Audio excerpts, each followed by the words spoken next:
In last week's episode of Soap, Dutch and Chester were discovered hiding from the police in the Tate basement. Dutch, to prevent the Tates from going for help, told them he'd kill Chester if they did. They didn't.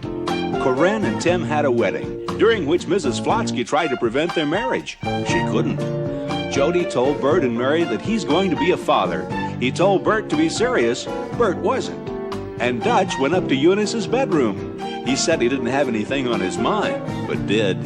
Eunice thought about preventing it, but didn't. Confused? You won't be after this week's episode of Soap. This is the story of two sisters, Jessica Tate and Mary Campbell. These are the Tates, and these are the Campbells. And this is Soap.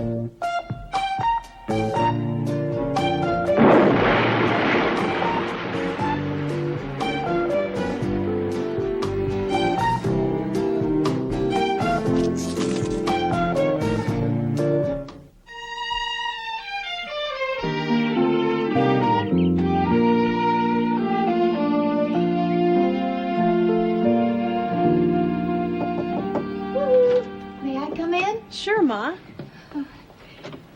Corinne, it was such a lovely wedding. And you were the most beautiful bride I've ever seen. Ah, thanks, Ma. And Tim was so handsome. Oh, I just couldn't have been nicer. It's just a shame Bob got so drunk and hit Chuck. Corinne, living with your husband is going to be a lot different than living here. Oh, I know that, Ma. I mean, for example, Benson won't be there. I know that, Ma. You'll be living with a man. I don't care what Gloria Steinem says. Men expect certain things, you know? Ma, I know this, really. I'm not sure that you do. I mean, I remember when I first married your father, I was very surprised. First of all, I was surprised that any human being could take that long in the bathroom. And secondly, I was very surprised because my mother told me that on my wedding night I was expected to... Ma, I know these things, really. Remember?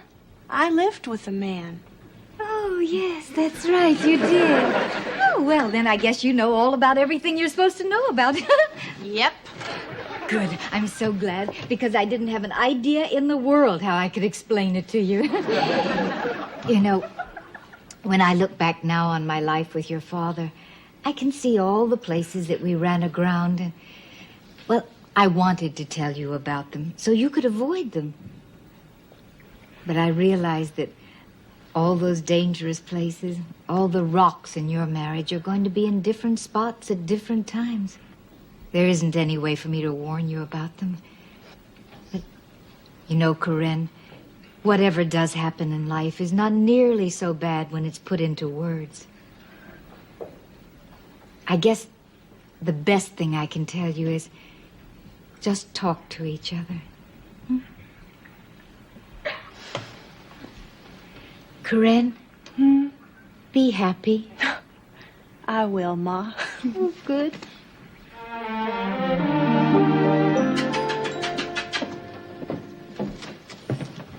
Chester.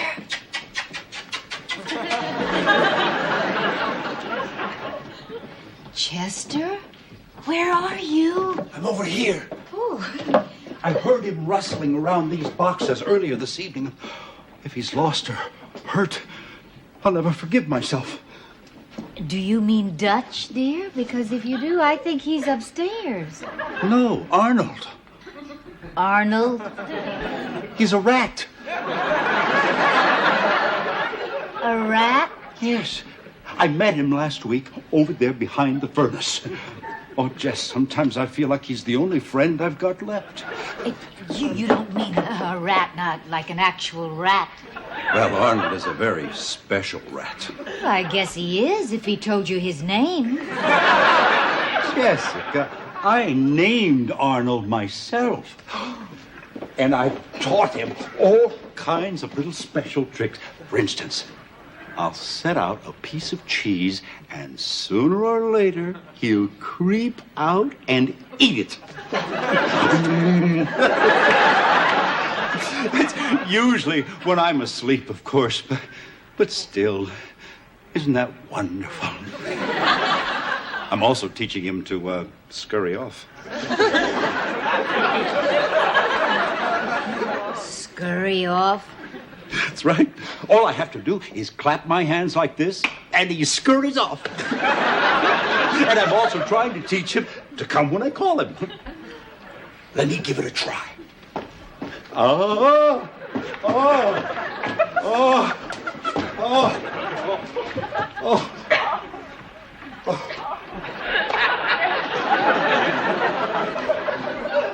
Don't you think it would work better, dear, if you just said, "Here, Arnold, here, Arnold"? Jess, I wasn't calling him. It was something else. It was some kind of an attack. Oh, Chester, an attack? No, it only lasts a second or two. No, you mustn't worry. It's probably just tension.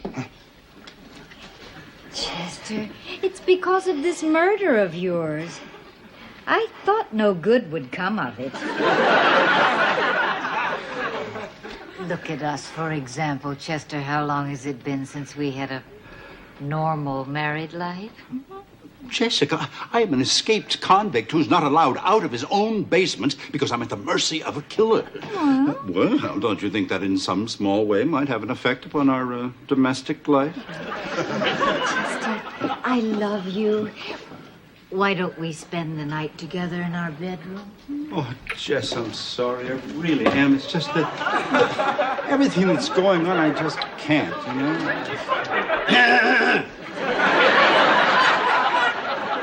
Do you want this down here or upstairs in the bedroom or what? No, Vincent, I guess you might as well leave it down here. You see, darling, I thought it would be really nice if we shared a bottle of your favorite wine together. Oh, Jess, I just wish I deserved all the kindness you've shown me. So do I. You've just been so nice. Look out, look out!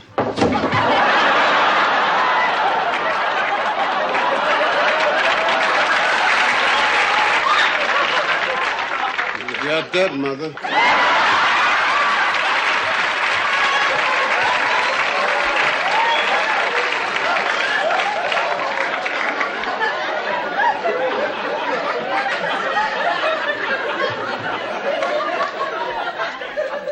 That was Arnold.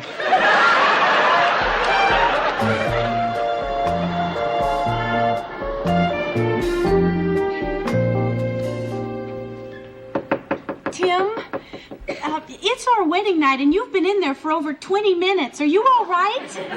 Well, sure. I'm just setting up the courtesy coffee so it'll be all ready first thing in the morning.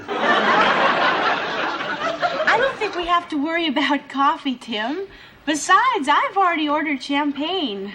Okay, I'll be right there. I just want to rinse out a few things. Tim, I think this is serious. I think you should come out now.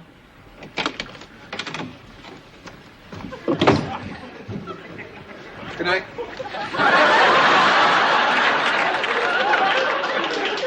You're a little nervous, aren't you? Me? Don't be crazy. Why would I be nervous? Good. Oh, this is some view, isn't it? I wonder how many miles you can see. Tim, we're only on the second floor. Look, I can understand if you're a little uneasy, but you must have known all along that this would be part of our marriage. Hopefully. Well, I thought I could handle it when the time came, but now I'm not so sure. But it's not something you do alone. It's something we do together. Hopefully. That must be room service. Can you get it? Sure. Coming.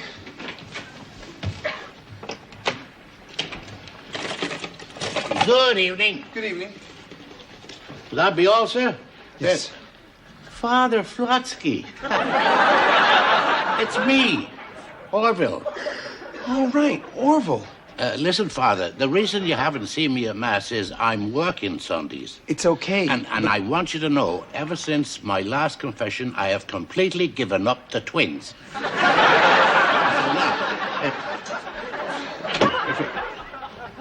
Hiya. I don't believe it. You don't understand. This is my wife. And you made me give up the twins. Don't worry about it. Come on. Let's have a drink. All right. To us.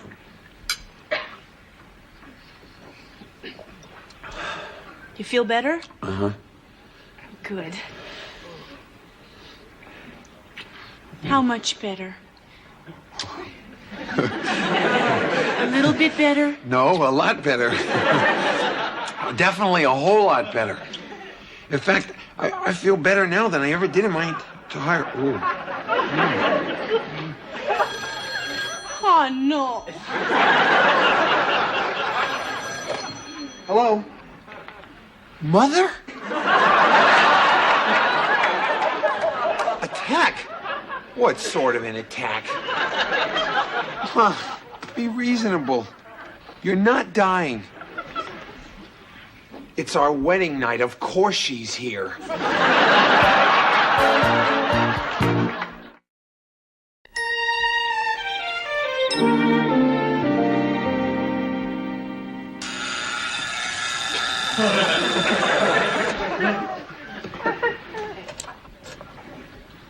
Bert? Time to get up. Oh, 7 of my men are going to be off today because it's a Jewish holiday, and I'm going to have to do all their jobs. Bert, could I talk to you before you go? You know what kills me is I don't think they're all Jewish. 2 of them are black, and one's an Indian. Darling, I really need to talk to you. Well, we'll talk tonight, Mary. I got a big day ahead of me. Well, at least you're going to have a day. I'm not going to have any day at all. Is that a riddle, Mary? Because if it is, it's much too early for that.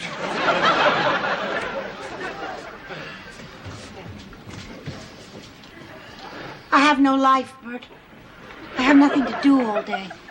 You know, the kids are grown and you're hardly ever home to dinner, and there's no laundry to do, nothing to clean, no beds to make. Nothing. I could be sloppier. I tell you what. Now, Mary, when I come home tonight, I'll mess up the house. But, Mary, right now, I can't talk, or else I'll be late. Oh, you won't be late, Bert. I set the alarm ahead a half an hour. It's only 5 minutes. Bert, I need to talk to you. Mary, I need to sleep. I want to go to school, Bert. Mary, it's 5:30 in the morning. School's closed. I'm serious. I want to go to college. I want to study English.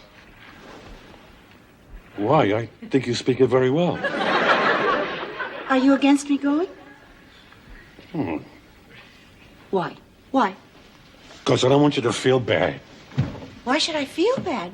When you fail, you'll feel bad. I won't fail. You might. No, I won't. I know. That's just the problem. You're going to get smart. I'm not going to get smart, Bert. Yeah, you will. You'll get smart, and then you'll get too smart for me. You'll learn all those things I don't know, and you'll start using big words when you talk, like notwithstanding and heretofore. I won't understand any of that, and then you're going to find out how really dumb I am, and you'll leave me for somebody smart who you can talk with about philosophy. Oh, Bert. It'll happen, Mary. You're so dumb. See, it's starting already.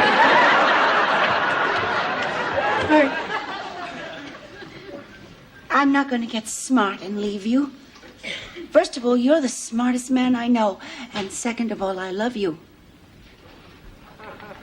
I want to go to school, Bert. I'll feel more like a person. I'll feel better. And if I feel better, it'll be better for us. You really think I'm smart? Oh.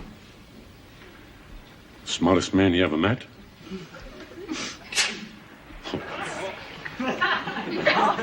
Listen, Mary, I got 20 minutes left. No sense going back to sleep. You're so smart.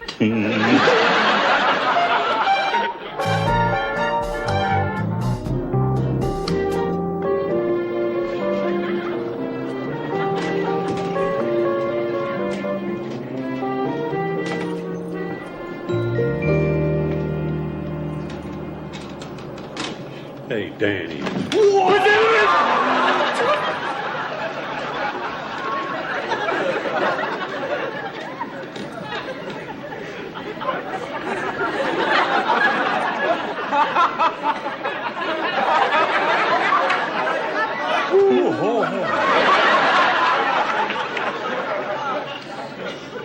She really picked up speed there. Yeah, especially towards the end. Still, it's amazing the way it knocked that horse right up under that cop. He's okay, though. He's just stunned. The cop? No, the horse. See, he's up now, and he's eating my apple. Hey, look. The copper's up, too. Oh, he's down again.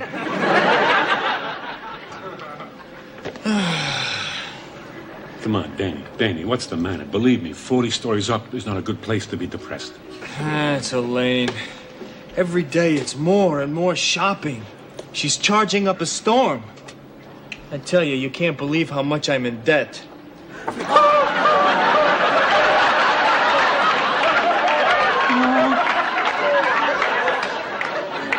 You gotta be more careful. Anyway, I don't know what I'm gonna do. She's not the kind of girl that settles for second best, and then she's got this idea that nothing's too good for her. There's no end in sight. Wait a minute. What if you agree with her only more so? Hey, the same thing happened in some musical, Oklahoma. No, that wasn't it. Showboat. No.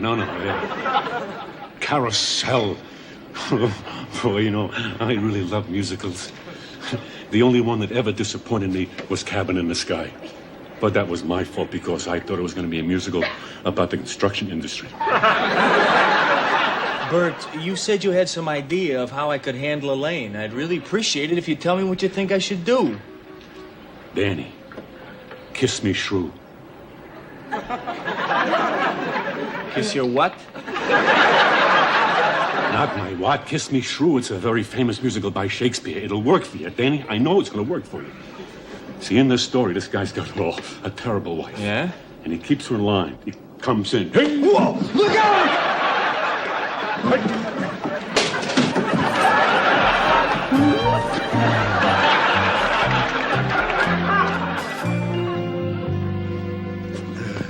You're gonna love it. Well, you can bet I'll save this ribbon. Oh, you shouldn't have a turtle. You like it? I love them. I'll put him back here so we can play. Oh, Chester, you know the nice thing about a turtle is that that's something everyone can use, but seldom goes out to buy for himself. Thank you for your gifts, too. You're welcome, Daddy. Please don't mention it. Also, I had my eye on a spider for you over there behind the stairs, but he turned out to be dead, and I didn't want to bring back bad memories. All right, I did what you asked. So I just hope I've heard the last of it. You gave Arnold a proper burial. Sort of. What do you mean, sort of? Well, it's more like a burial at sea.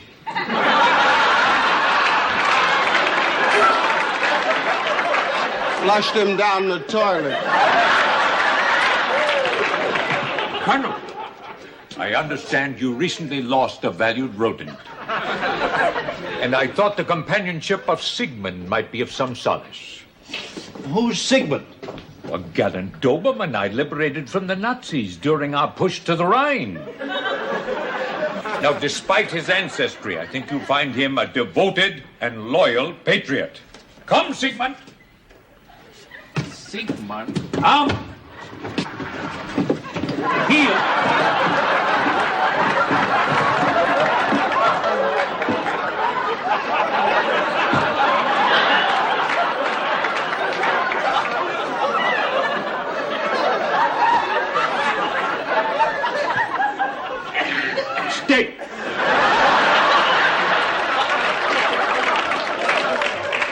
Sigmund, your new master.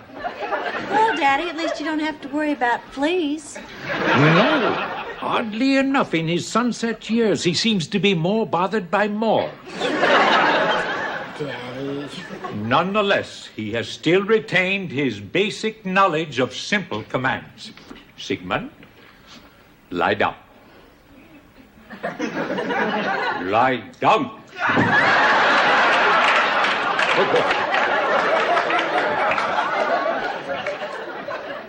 Words fail me. All I can say is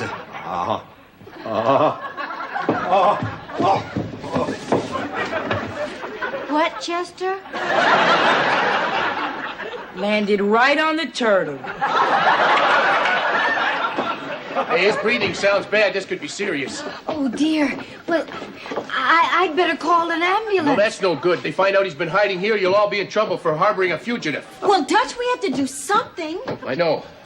Wait a minute, Benson. You and the Major take him out the back way and around to the front of the house. Then if anybody asks what happened, say he rang the doorbell and passed out on the doorstep. Okay, that's a good idea. Here, give me your hand here. Help me. Dear, I'm going to call the ambulance. I gotta get out of here. The cops will be swarming all over this place as soon as they identify your dad. Let me come with you. Are you crazy? It's too dangerous. I don't want to be without you. Listen, I can't make any promises. But after this calms down, I'll try to come back and see you. Really, will you? I'll try. But I don't know how long it'll take. Goodbye, Dutch. Be careful. So long, sweetheart.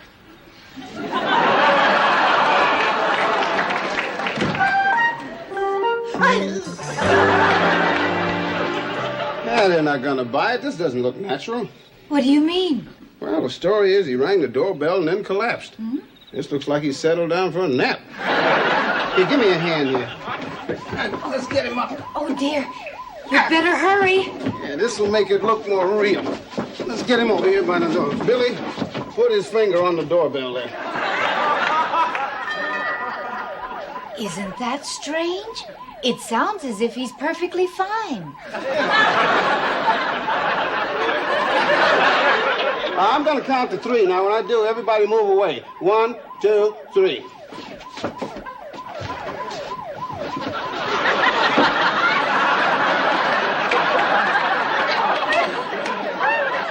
Yeah, that looks natural.